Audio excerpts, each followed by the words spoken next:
changed some of just the cropping too. Yep. From Right. row crop to You had more perennial permanent covers. sod and stuff like that. Yeah, and as Dan alluded to, these problems don't go away. They take time, they take staff time, they take resources to really start to identify and educating the public. You run out of volunteers, but you don't have the time or resources to actively pursue them either, to pursue new ones. And those are other obstacles you're faced with too. So the limitations that we're faced with now, we're at that ceiling. I mean, we want to punch through it, but we're just not able to do it at this time. I'll step into process to develop a watershed district. That's where the Bowser guys really come into play. Their help and expertise on even providing me background and resources as far as how that's done. Watershed districts can be done in a couple of different ways, and then they can be done at the county level. That's typically the way they do it. You can expand an existing watershed district, create a new one. Some of those different type of processes. Steve, you got a question? I guess just following up with what Bill talked about, Dan, and the regulations come into play, is there incentives that are Sometimes available incentives that- don't matter. It's amazing. You could pay a guy $1 million, and like my father, I think I had to almost break the plow or throw it in the river. He wanted to plow closer, and finally we got away from that. But you could pay him much money. My dad wants to keep plowing that ground or keep turning it over.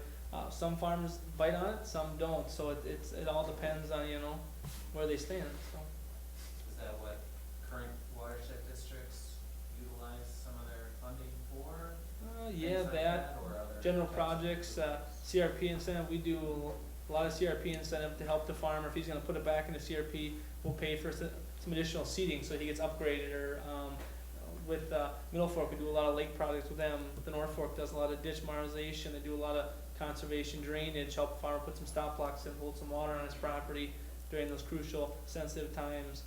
Buffalo Creek, I think, has septic incentives. I think that's about it for now, but they're gonna get they're gonna get a few more, but projects and incentives. But then people get mad at you in your area. Why are you paying somebody to do a good thing? They should be doing that, and you hear about that, so then you're getting fought on both ends of the deal there. So.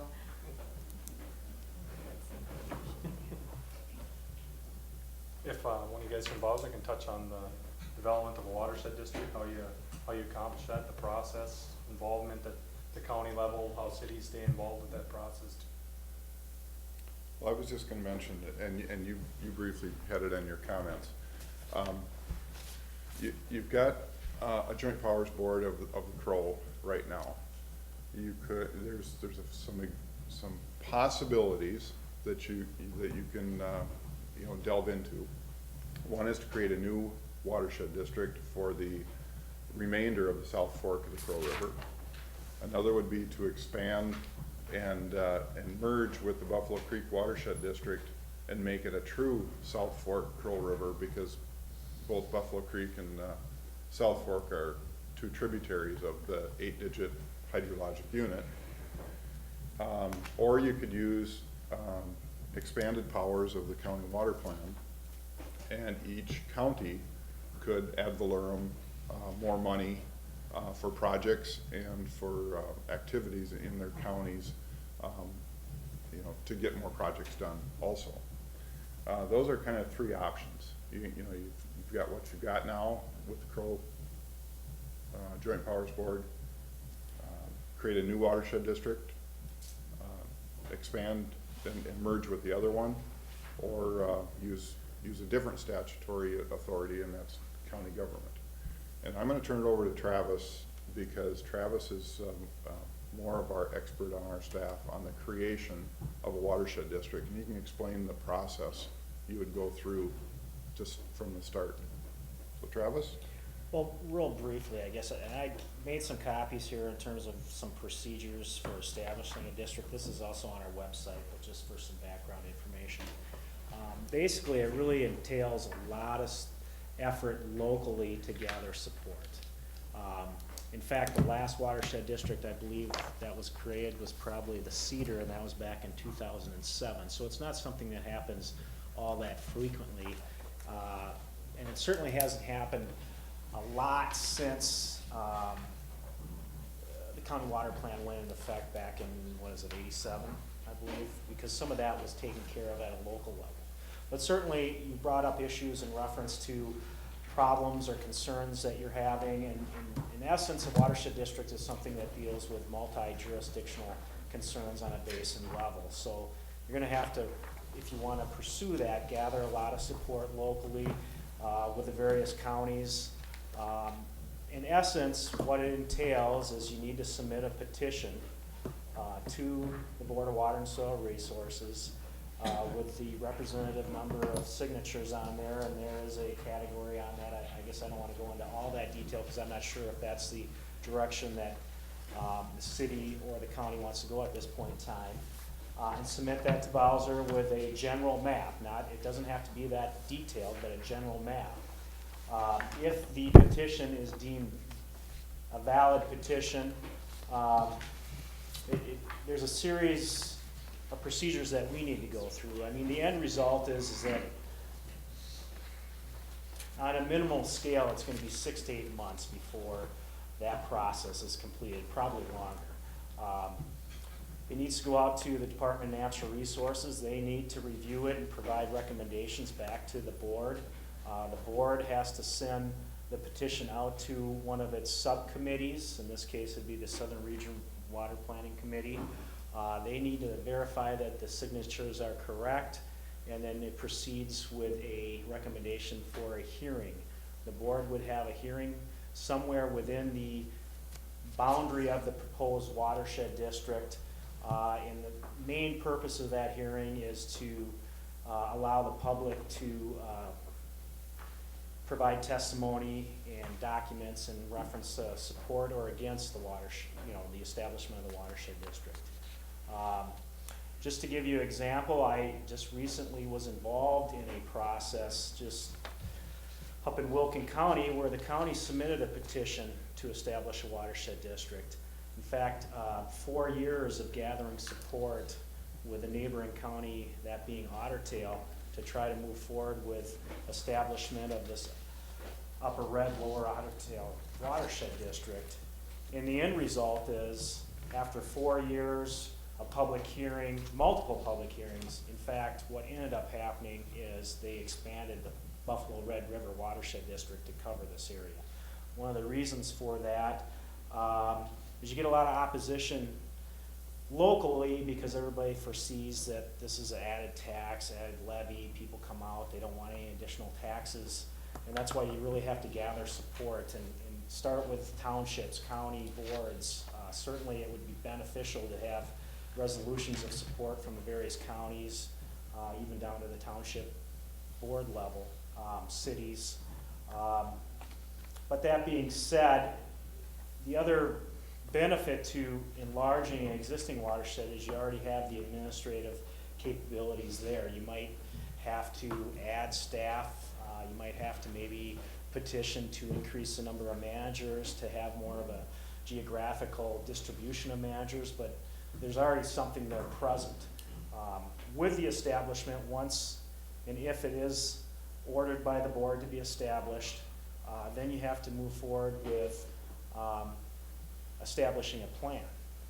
And in reality, correct me if I'm wrong, Jeff, is that you're not going to be able to move forward with capital improvement projects until that plan is approved. Correct. And so now we're out probably another year or so. So, I mean, it's not a quick turnaround. It's a great process, and there's a lot of great things that are done by watershed districts, but it's not a quick fix to just say, we're going to petition the Board of Water and Soil Resources, and we're going to have a watershed district on board and implementing projects in less than a year. That's not correct. But there are other avenues available, certainly, as Jeff had mentioned, and I can go into more detail in terms of establishment or enlargement of an existing boundary. I just thought I'd just kind of throw a little bit out there and then see if there's questions. I got a question right off the bat. The County Watershed Management Organization, how does that impact existing districts? Say McLeod went through that if McLeod went through that process, how would that impact Buffalo Creek? Would Buffalo Creek still remain and the WMO would only cover the area that's not covered with Buffalo Creek? Or how would that process work? And can you restate that question? If the county, through the water plan, Okay. establishes a WMO or whatever that process entails, does that impact Buffalo Creek? The existing watershed districts? The county in McLeod County cannot establish a WMO. Okay. Because that's only in the 7-county metro area statutes. But they can use their county water plan, part of the statute that says how they can raise more money for water projects in their own county water plan. That doesn't supersede or change what Buffalo Creek Watershed District does right now. I mean, they have their own plan, and they will still stay in existence and do what they do. But if the area, let's say around Hutchinson, decided they wanted to do, more work, in a very small watershed area from the lake upstream for a ways, they could ask the county to work with them on establishing some sort of a revenue generating piece. It's in the statute, and for projects they can raise that money over and above their regular taxes that they raise in the county right now. It would most people are familiar with ditch law, and so there's a special fund set up just to do one ditch. It's similar to that, where you would have an area and it would just be for that, collected in that one area, and only the money could be used in that one area.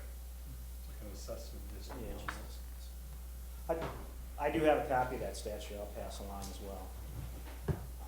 But I think we should focus the conversation the most on the watershed district right now, because this is just something on the side. And I only brought it up because of what Travis said. Well, it took 4 years, to expand one watershed district, and down in the Cedar River Watershed District, there was a lot of controversy on that one, and it took many years to have everybody get on board to get it established. And is the primary reason why expanding an existing watershed that's easier is because the administration's in place and the counties have already signed on to that? Is that a big piece of it, or no? I think the only reason you would think about expanding is because the South Fork of the Crow River is one 8-digit hydrologic unit on most maps, and you'd want to keep it that way instead of splitting it in two. But then that only makes it larger, and sometimes a larger land mass makes it harder to govern and to actually do projects, because you're too big and the communication falls down. Yep. The smaller you are, you can communicate amongst each other better and get projects done. So I think today you might just focus on some discussion about the north half of the watershed, because you already have the Buffalo Creek established. Why don't you talk about what isn't established and see if there's enough support to do that? But back to Travis.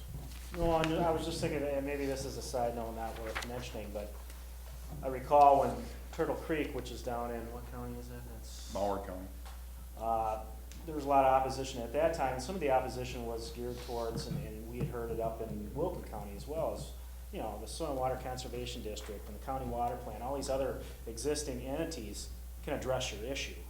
And it came out loud and clear down there, whereas in fact I believe, this is a little bit before my time with Bowser, is that it was basically the petition was placed in abeyance, and they were granted a year or so to prove that they could or could not address some of these issues through the county water plan.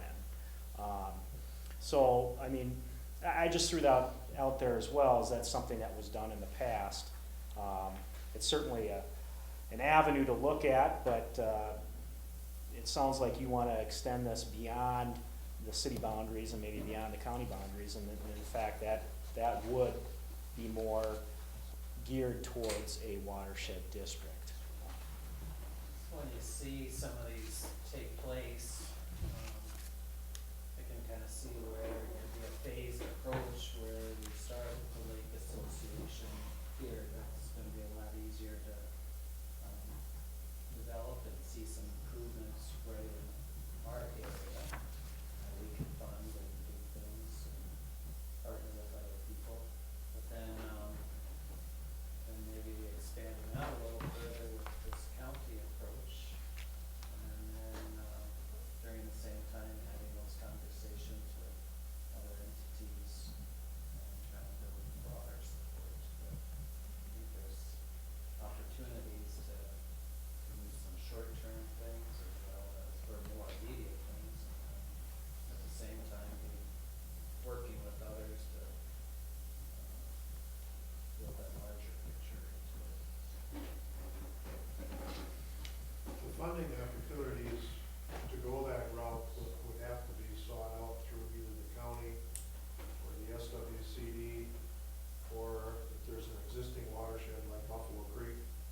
with someone who has a state-approved water plan to go after the money. And the county do that, right? County could, yeah. SWCD Plus, I could. think we already have with the major water restoration project starting in the South Fork, that's kind of a start, and plus all the water plans, you could combine and probably put something together, or else hire somebody that's already doing them down here, wouldn't be that hard to put together, cause there are already a lot of plans right in this area, just to clean it up, I don't think that would be a, it's because the Crow is doing one on the whole North Fork and the whole South Fork right now, the North Fork's about done, and now we're on the South Fork, and that'll be done in about 2 years, and it's taking all the lakes, all the streams, and putting it all together and trying to make sense of the modeling, how does this lake affect this stream, how does this stream affect that lake in the case of here in Hutch. So there's already plans out there that are being completed, so I don't think it'd be too hard for you guys to put some, or pay somebody to put it together, I don't think. One thing to maybe bring up too, and Jeff and Tom can attest to, is that it's not necessarily so much the size. I mean, certainly you want to have a large enough area that you get adequate tax base for your general levy purposes, but it really depends on staff and who is appointed for managers. I mean, if you have high-quality staff, good managers that are passionate about getting projects done, you probably move forward with some decent projects and some improvements, but there's a lot of watershed districts, I don't want to say a lot, but there are some watershed districts that are lacking one or the other or both and are a little bit stagnant. And, Like, for so- example, right, we have 3 of them in the Crow, we have one in the North Fork, we have the, obviously, Middle Fork and Buffalo Creek, all 3 of them are totally different, I work with all 3 of them. Middle Fork just won Watershed District of the Year, they're great, they got a staff, went to school with half the staff, they're great. You got the North Fork, they just went through some changes with staff, they're getting going again. Buffalo Creek just has, board members, they have a staff, I guess, for engineer, but that's it. So there's 3 different spectrums, and I've seen all of them, I can kind of see what you're saying. We see all 3 of them in UDC. In some areas, a lot more gets done and less in others, and that's just kind of how he's pointing out. We can see it right in this watershed here, so.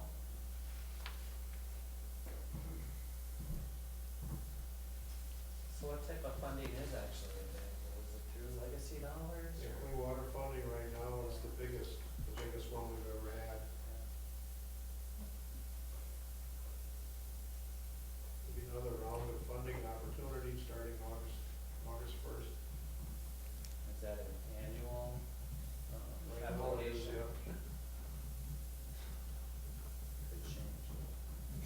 It's going through a 2-year process. That's what I'm filling out right now. It's BBR. I can send you a copy. And it's kind of like a different kind of language. We sit down with all the SWCs and try to figure it out. But it's a new process. But it's trying to plan out projects ahead of time, and it's fun and entertaining. It makes you look ahead and hopefully plan better, I guess. So I can send you a copy if you want to read it, but it's not really too exciting. Entertaining is a good word. No, might have been sarcastic, but it's not that. One thing Travis mentioned is we look at when a petition comes in to the board is how large of an area are you looking at, so that when the ad valorem taxes are assessed across that area, you have a large enough area to have the tax base and the tax capacity to raise a significant amount of money for projects and staff. And is the maximum 250,000 per That's year? for the general. That's for the general operations of a watershed district, would cap out at $250,000. If an area is proposed that's too small, and then the tax capacity calculated out can't raise enough money to have adequate staff and run a good board, our board kind of questions that. And so they want it large enough to be able to reach up in upwards of that $250,000. The one that you were looking at here, if you went all the way out to Candy-Ojai County, the southern part of Meeker and in McLeod County, would have no problem with that because of the net tax capacity.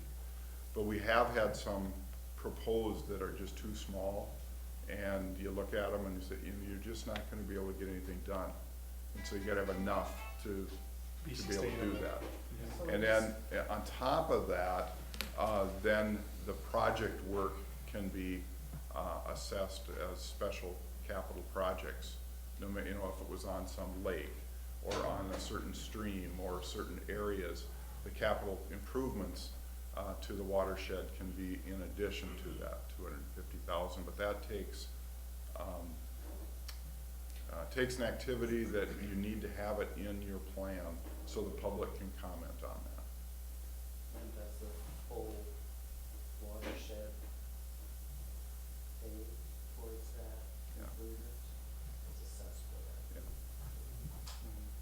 So the 250 is just really the operations of. Oh, and they can use it for projects too.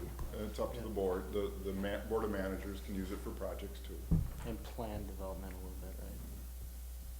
Yeah, the very first Yeah. part of it is in the, to get your first watershed plan written and established, and through all the public comments of your citizens, task forces and stuff like that, yeah, that's what it's used for initially, is so that you get, you know, a good plan written to work under. And after that, like, Middle Fork just got a huge Bowser grant from you guys that had some MPCA grants. You get 2 or 3 staff like they have, they start writing grants, and that just compiles, just gets a lot bigger, and then they start doing more projects, more staff, and they've really blossomed. That's why they got Watershed District of the Year, but they really went out and got money and really attacked it, and they got a great board, so that's, you know, it can be done. And they can use that money for in-kind as part of those grant applications. Exactly. Yeah. Took them 3 years to get established though, and get their plan developed before they could actually go forward on their own to get funding from housing. So the first year they used SWCD to act as their sponsor to get funding. They've been in existence for 6 years. Their anniversary was just this month.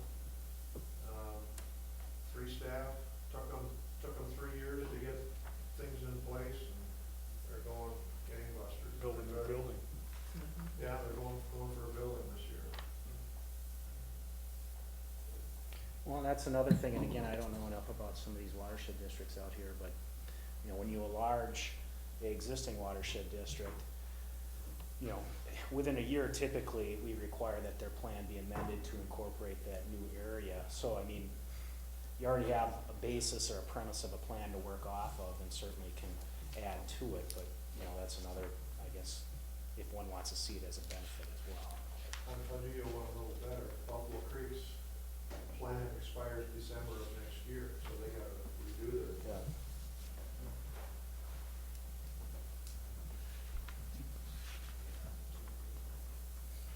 And you gotta have willing partners on that side that wanna go along with the expansion as well. Yeah, it's not, as a rule, or the statute's written, it's not something that the watershed district itself can petition.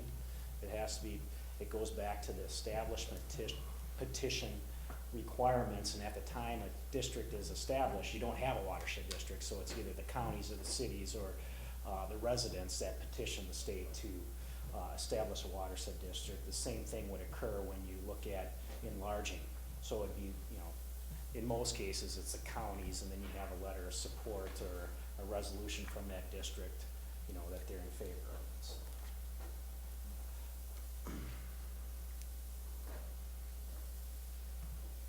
Any other questions on the development component of it?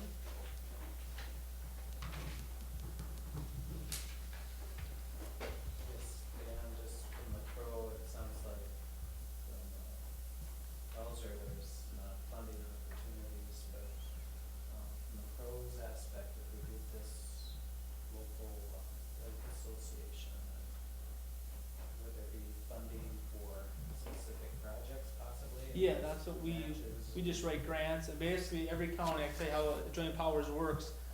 Every year, so say last year, Wright County, every year we go in for, we have a budget. And last year, obviously we're 10 counties, each county, depending on their, you know, how much they're in our watershed, their population in the watershed, like Sibley pays $325, because that's how much they're in our watershed. Polk County, a little sliver up here, they're like $325. McLeod, Meeker, and I think Wright pay the most. Wright County pays $8,500. We take that, put it back into grants. We don't use it for staff time. In fact, I think our board doesn't want us to use it for staff time. We haven't. We put that back into a grant. Each grant we get maybe be $400,000, so you have to have a cash match. So they give us, I think Wright County gave us $8,000 last year. We put in over $125,000 of projects just in Wright County.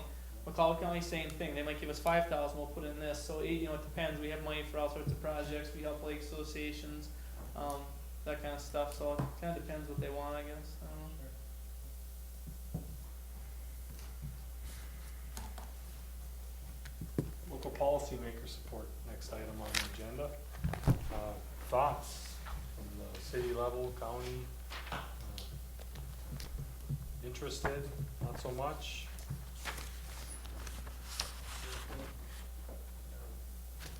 We started this just thinking, well, let's get these people together and organizations, but then some county reps. And was, thought, well, we need your support first before we even start reaching out over time to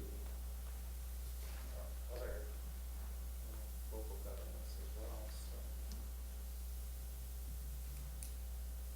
Any sense of where folks are at, or what some of the, maybe a approach to take, have more discussions? Well, I think as a county, we have talked and are doing some things about cleaning our ditches out now, some of the problems. Maybe I can relate to one thing, and this, it was an idea that I had shortly after I was elected. And I went to Roger and talking about, maybe cleaning up our waters and stuff. I asked Roger one time, how many miles of ditches does the county have and how many miles of rivers?